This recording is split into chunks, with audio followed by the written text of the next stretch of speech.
galera do Nessa aula. Nessa aula a gente vai dar introdução aos circuitos com excitação senoidal. Para entender bem o que é isso, primeiro a gente vai falar um pouquinho sobre fontes senoidais e vamos entender quais são as características delas. O que é uma fonte senoidal? Uma fonte senoidal é uma fonte de tensão comum ou uma fonte de corrente comum. Mas o que acontece? Ela tem uma característica que é o formato da onda que ela gera. Ela vai gerar uma tensão V de T, que vai ter um valor máximo e vai oscilar ao longo do tempo. Essa aqui vai ser a forma da onda dessa fonte de tensão aqui. Ela vai ser mais ou menos assim. Além disso, onde é que a gente encontra fontes senoidais? Por que é tão importante estudar essas fontes senoidais? Na verdade, todas as tomadas aí que a gente vê em casa são uma fonte de tensão senoidal. Ela gera uma onda que tem esse formato aqui. Toda geração de energia elétrica que ocorre, por exemplo, nas usinas hidrelétricas, é feita através de uma espira que, dentro de um campo magnético, ela vai girar. Quando ela gira, ela cria uma tensão nos seus terminais que vai ser uma tensão senoidal. Por isso que é tão importante a gente estudar aí os circuitos sobre excitações senoidais. Vamos dar uma olhada então quais são as características dessa tensão. Olha aqui. A gente tem aqui a fórmula geral dessa nossa tensão senoidal.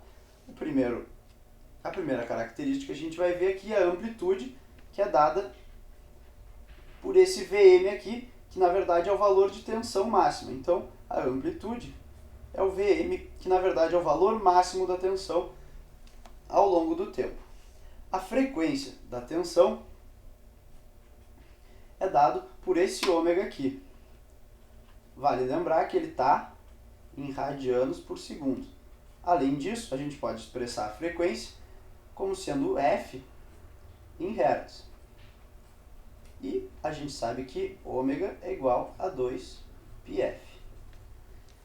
Mas sempre que tu for usar dentro de uma fórmula a frequência, tu sempre vai usar o ômega em radianos por segundo, que tem a coerência matemática da coisa aí.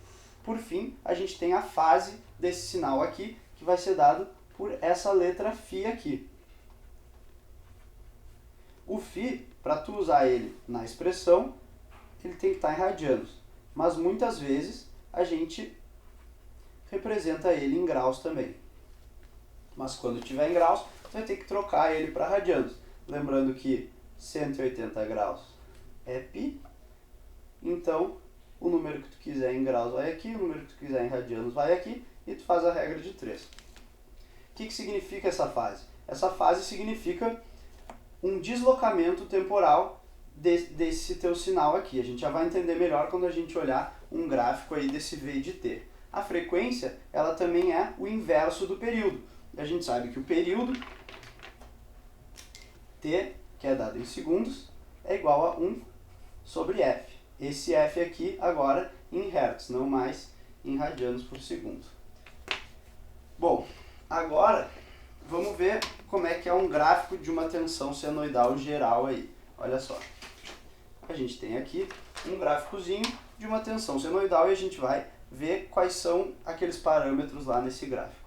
O primeiro deles era a amplitude, que é o valor máximo do sinal. Então, se aqui a gente tem um valor máximo, aqui a gente tem um valor máximo, aqui no eixo Y ele vai estar mais ou menos aqui, então aqui é o nosso Vm. Aqui embaixo a gente tem um menos Vm, lembrando que essa tensão aqui não está deslocada para cima ou para baixo, então ela é sempre igual em cima e embaixo do eixo do tempo aqui. Além disso, a gente tinha a frequência. A frequência é mais fácil de entender se a gente olhar primeiro o período, olha aqui. Aqui a gente tem um período, T. O período é classificado como o intervalo de tempo que demora entre dois picos consecutivos da onda aí, ou entre dois pontos quaisquer. Se tu pegar, por exemplo, esse ponto, vai ter um correspondente aqui, que também vai ser um período. Para tu entender a frequência, é só tu pensar que ela é o inverso do período.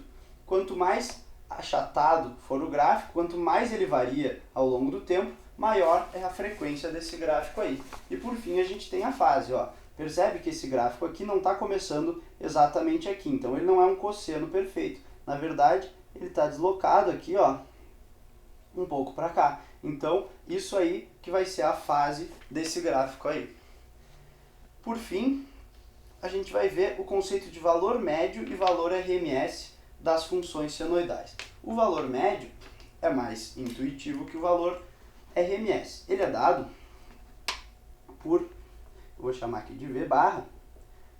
A definição dele é a seguinte: 1 sobre t vezes a integral de um instante t0 até um instante t0 mais t da tensão V de t dt. O que significa isso? Olha só, tu está pegando essa tua tensão, integrando ela em um período, começando a partir de qualquer instante, mas integrando sempre durante um período, e depois dividindo pelo valor do período. Mas olha só, vamos dar uma olhada no que acontece aqui se a gente integrar essa função no período. A integral é a área da função, então vamos integrar, né, nesse período aqui, considerando que esse aqui é um instante t0, esse aqui é um instante t0 mais t. Olha só, a área dessa função vai ser essa aqui, depois essa aqui de baixo e depois essa aqui. O que acontece? Essa área é negativa, porque está abaixo do eixo x. Essa área aqui e essa é positiva. E somadas, elas são iguais a essa, porque isso aqui é um seno perfeito, apesar de no desenho não estar perfeito. Então, o valor médio de uma função seno é exatamente igual a zero, porque ela fica o mesmo tempo acima do eixo e o mesmo tempo abaixo do eixo. É para isso que a gente tem o valor RMS. O valor RMS tem uma definição que é a seguinte: VRMS vai ser o quê? Vai ser a raiz de 1 sobre t, que é o período, a integral daquele t0 até um t0 mais período da função v ao quadrado de t dt. O que muda aí? Olha só, a gente tem a raiz do quadrado.